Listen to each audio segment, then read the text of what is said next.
Okay, so for number 56 in triangle XYZ, you need to know what the cosine of X is. So if you're looking at your reference sheet, cosine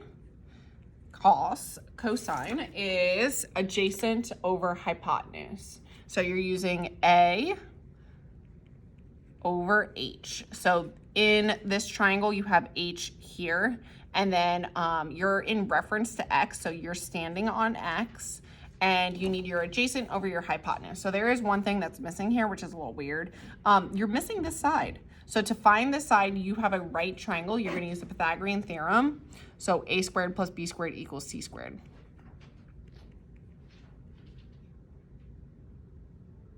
I'm filming a YouTube video. Okay, I just want to say hi. Hi. Okay, well, I'm gonna go then. Okay, bye. Bye. B is 6, and C I know is 7.5 squared. So what I'm gonna do is I'm gonna solve for this. So 6 squared is 36, 7.5 squared is 56.25, and then I'm minusing 36 to both sides, and then I'm taking the square root.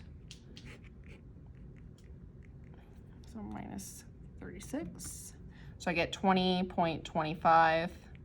And then shift square root. So I get x equals 4.5. So this is 4.5. So if you're finding the cosine, this would normally be cosine equals adjacent 4.5 over 7.5. But then you're like, oh, this looks weird. That's a little strange. That looks like nothing that I have. So instead, what you could do is basically it's similar to triangles. It's a scale factor. If you take this and you divide it, so if I take 4.5 and I divide by 7.5, that makes a decimal of 0.6. So I'm looking for the same fraction in one of these.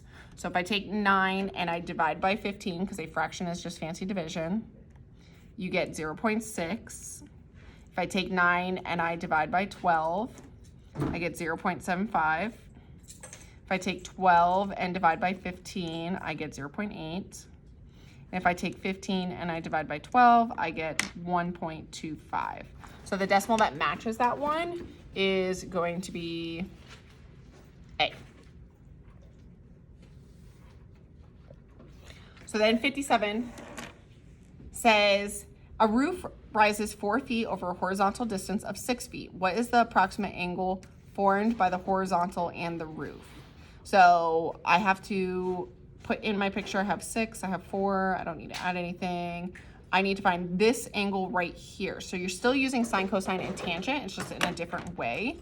So I have the opposite, which is 4, and I have the adjacent, which is 6. So using O and A, this would be tangent because I have O and A. I just need to find theta, I need to find the angle. So I'm saying tangent of my question mark, which I'll just keep as theta, which is like a variable, is opposite, which is 4, over adjacent, which is 6. So now in the calculator, to find the actual angle that you need, you're taking the inverse of this. So you're basically saying theta, or your angle, is equal to tangent negative first power 4 over 6. And I don't want to call it 4 like a power, but it looks like a power. So in your calculator, I'm doing 4 divided by 6. I get a decimal, and I'm pressing shift and then tangent because it's above the tangent button. So shift, tangent. So my theta, or my angle, is approximately 33.69 degrees.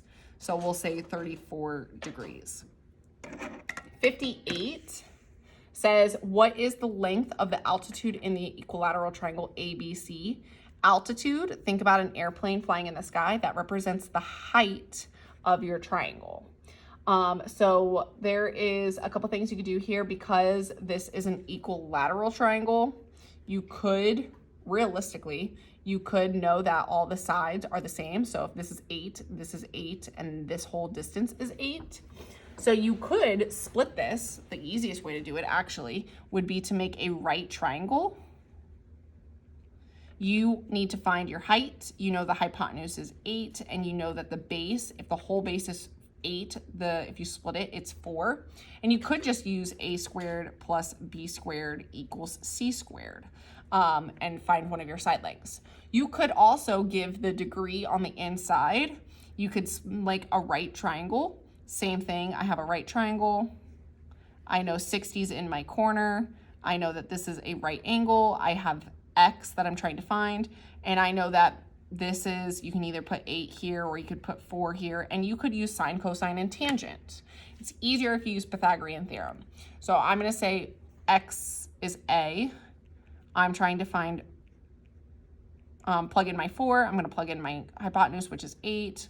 So I have 4 squared, which is 16. 8 squared is 64. I minus 16 to both sides, and then I'm gonna take the square root. So X squared equals 64 minus 16 is 48. And then I'm gonna square root both sides. So square root.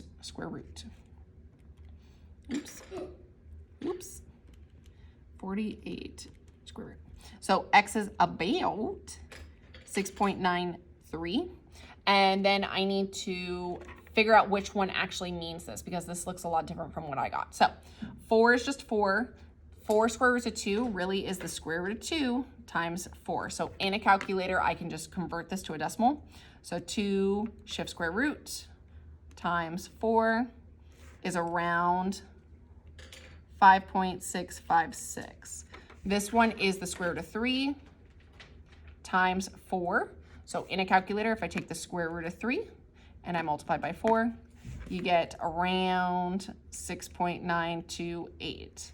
Then the square root of 2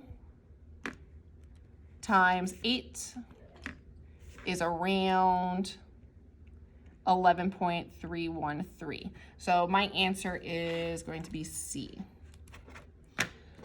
The next question is a triangle JKL is translated 4 units left and 5 units up.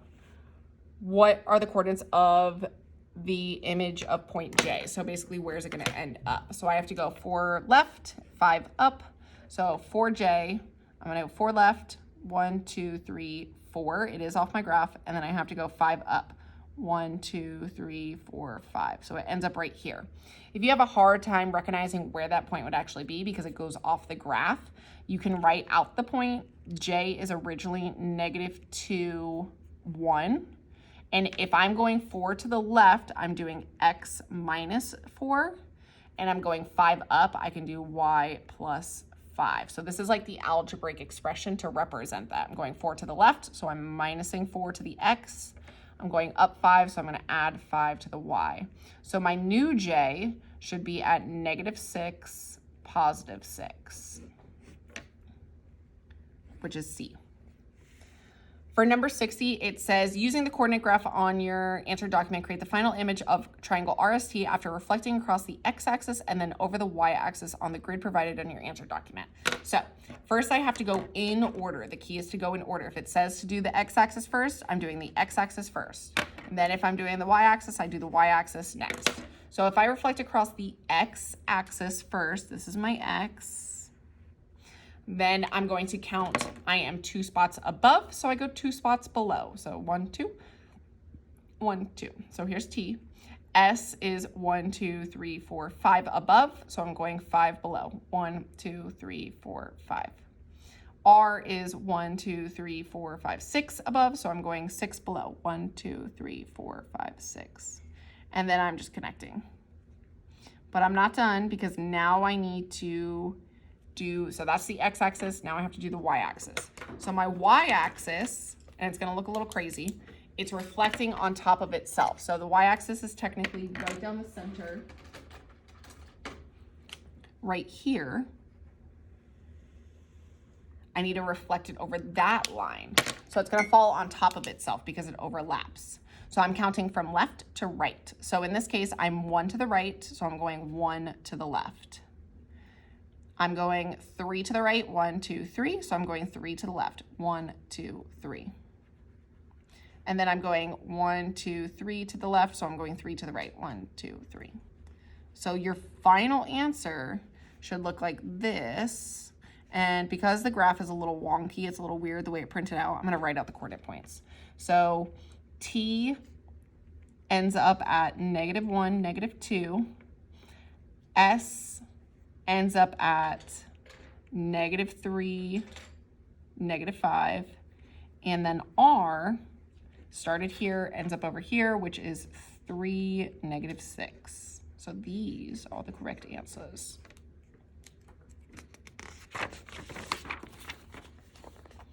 Number 61 says, which type of transformation does not necessarily result in the image being congruent to the pre-image? So you want something that's not congruent.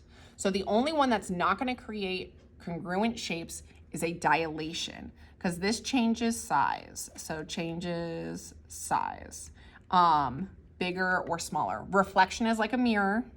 So think like inverted face. A rotation is spinning, whether you go forwards, backwards, around, it doesn't matter. A translation, which a lot of people have a hard time remembering, is left, right, and up and down. So shifting it straight across. So all of these keep the shape exactly the same. A dilation changes the size to be bigger or smaller, it does not matter. For 62, it says polygon STUVW is shown. Oh, 62 and 63 are the same question, so disregard that, I guess.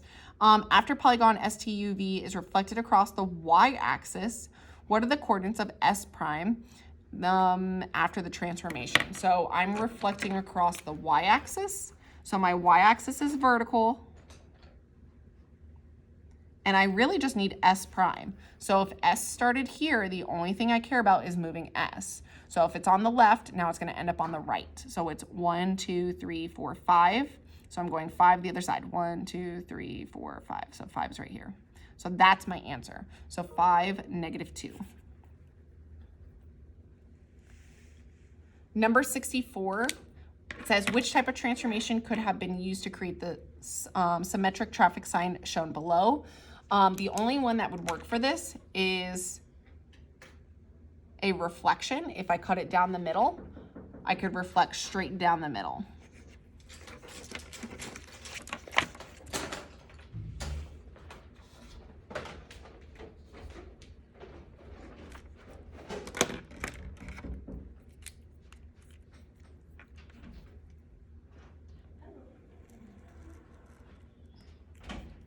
Hello.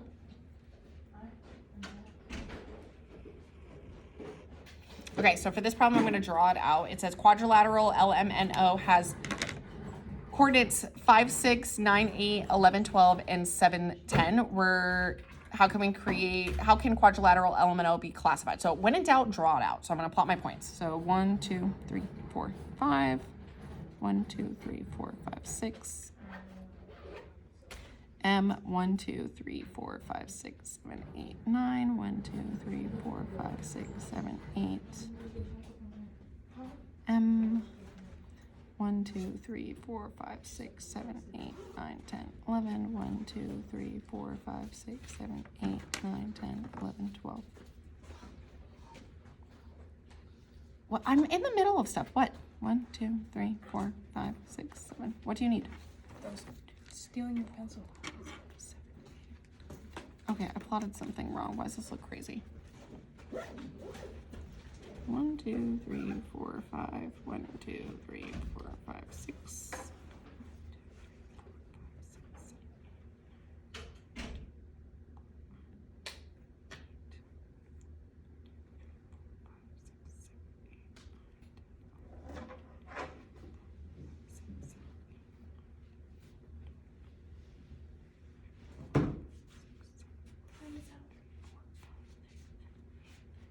Bye. Have a good day.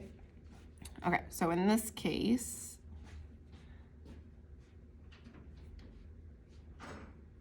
this is my shape. So you have to determine, is this a square? This does not look like a square. It's not a square. Boop. It says a rhombus, but not a square. So a rhombus, it has all the same length. C says a rectangle, but not a square. It's definitely not a rectangle. And then D says a parallelogram, but neither a rhombus or a rectangle. So the only ones that look like they might be something like one of these, it's definitely a parallelogram. We need to determine, is it actually a rhombus? So to determine if it's a rhombus has all congruent sides. So you could use the distance formula to calculate this, but you don't really need to. You can kind of use like your knowledge of slope to kind of cheat the system. So if I look from N to O, this is rising 2 and running 1, 2, 3, 4. So that has the same slope. If it has the same slope, that means this distance is the same. So if I go 2 and then 4, that's also the same. And then 4 and 2, that's the same. And then 2 and 4, that's the same distance as well. So all of these have the same slope, whether you rise and then run and rise back and forth, it doesn't really matter. It's a little backwards, but since all the distances are the same, or you could use the distance formula and calculate it, it is a rhombus, but it is not a square. It is also a parallelogram, but it is a rhombus actually, because all the sides are congruent. So when in doubt, draw it out. So 66, the next one says, which of the following would not use to provide the quadrilateral ABCD is an isosceles trapezoid? So it says the distance from A to B is equal to the distance of C to D. So if I look A to B and C to D, the distance is equal. It says which of the following would not use to prove that it's an isosceles trapezoid. So this is true. So let's look for something that's not true. The slope of the segment BC is equal to the slope of AD. That is true because they're both flat. They have no slope. Angle B and angle C equal to 180. So if I look, angle B is an obtuse angle. Angle C is an obtuse angle. They don't add to make 180. They're actually congruent to each other. Because if you have an isosceles trapezoid, the top angles are congruent and the bottom angles are congruent. So B and C do not add to make 180. That's not true. The slope of segment AB is not equal to the slope of the segment CD. AB, if I rise and I run and I rise and I run, they are the same. So the only one that's not true is C. 67 says find W or VW. VW is this piece. So this is the middle. It is a mid segment. So what we have to do is we're going to use the rule where we take the middle and we multiply by 2. So I'm going to take my mid segment and I'm going to multiply by 2. And we're going to set that equal to the top and the bottom added together. So I'm doing x minus 3 plus 41. So now I just solve for x. So if I distribute, 2 times 3x is 6x. 2 times 21 is 42. If I combine like terms, I have x. 41 minus 3 is 38. I need a calculator. So I'm going to add 42 to both sides because the opposite of subtraction is addition. So I have 6x equals x. 38 plus 42 is 80. I'm going to minus x to both sides. That makes 5x equals 80. And now I'm dividing by 5 to both sides. So you should get x equals 16, but you're not done because you have to plug it back in. You need to find this length. So I'm plugging it back in, 3x minus 21, 3 times 16 minus 21. So times 3 minus 21. So the length of VW is actually equal to a length of 27. 68 says on a square, BCDE below, if E is located at 4, -9, and D is located at 10, -5, find the perimeter of the square. So to find the perimeter, I need to figure out what this length is. I can use the distance formula, which is on your reference sheet, to find length. So I'm going to use this formula. I'm going to copy it down and I'm going to plug in my numbers. So my distance formula is, in parentheses, x2 minus x1 squared plus y2 minus y1 squared. And then what I'm going to do is plug in my numbers. So I'm going to call this coordinate x1, y1, because it's the first coordinate point I chose. This one could be x2, y2. So x2 is 10. I'm minusing x1, which is 4. y2 is -5, and I'm minusing y1, which is -9. I am minusing a negative here. So if you subtract a negative, it really is adding, but you can use a calculator for it. 10 minus 4 is 6. I have -5 minus -9, which is +4. And now 6 to the power of 2 is 36. I'm adding 4 squared, which is 16. 36 plus 16 is 52. And then if I take the square root of this, because I have to take the square root of it, I get around 7.211. And then what I'm doing is I'm multiplying by 4 because I need to find the perimeter. So each side is that length. So I'm timesing by 4 because there's 4 sides. So times by 4. So your answer is around 28.84.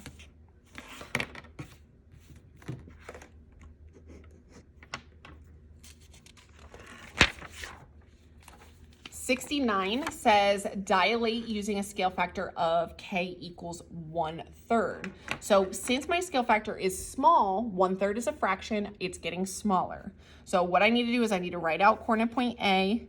A is at, and this graph is very ugly, I'm very sorry.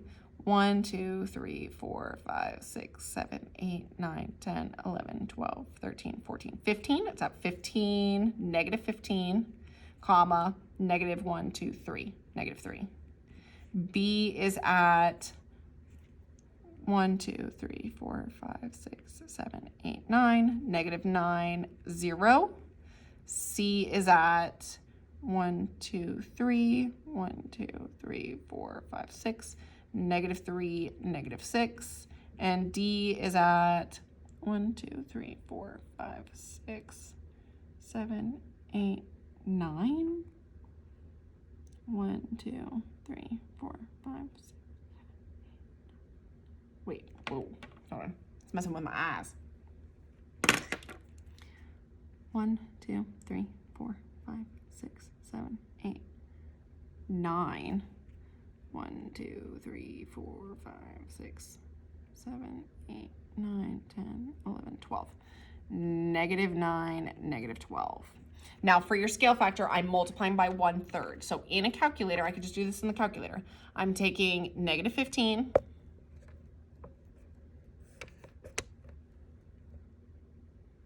-15, and I'm multiplying by 1/3. So times, this is your fraction button, so 1/3. So -15 times 1/3 is -5 because you're dividing by 3. If you're multiplying by a fraction, it's really dividing by the denominator as long as the numerator is 1. So -5, -3 multiplied by 1/3 is -1 because it's dividing by 3. If I divide -9 by 3, I get -3. 0 divided by 3 is 0. -3 divided by 3 is -1. -6 divided by 3 is -2. -9 divided by -3 or by 3 is -3. -12 divided by 3 is -4. So those are your correct answers. Number 70 says, given the parallelogram DEFG, find angle G. So these angles are opposite of each other. They're both obtuse, so they equal to each other. So I'm going to do 9x plus 5 equals 13x minus 43. I'm going to add 43 to both sides because I'd rather get rid of the subtraction instead of the addition. So I have 9x plus 48 equals 13x. I minus 9x to both sides. So I get 48 equals 4x. 48 divided by 4 is 12. But that's not the answer. I have to plug it back in. I need to find G. So what I'm going to do is I'm going to plug it into one of the angles. 9 times 12 plus 5. 9 times 12 plus 5 is 113. So this is 113, which is not the answer. I need to find the supplementary angle to it. So they have to add to make 180. So if this is 113, if I minus it from 180, this angle is actually 67 degrees. 71 says QRST is an isosceles trapezoid. Find the measure of angle R. So it's the same idea. I know the base angles are congruent to each other because it's isosceles. So the sides are congruent, so the base angles are congruent. So I'm going to set them equal to each other. 4x plus 7 equals 7x minus 38. I'm going to add 38 to both sides. So that makes 45. So 4x plus 45 equals 7x. I'm going to minus 4x to both sides. So 45 equals 3x divided by 3. So x equals 15. Now I have to plug it back in. So I'm going to plug it back into this one. So 7 times 15 minus 38 is 67. But I need to find angle R.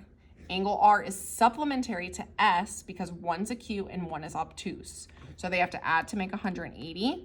So I'm going to subtract it from 180. And that gives me the 113.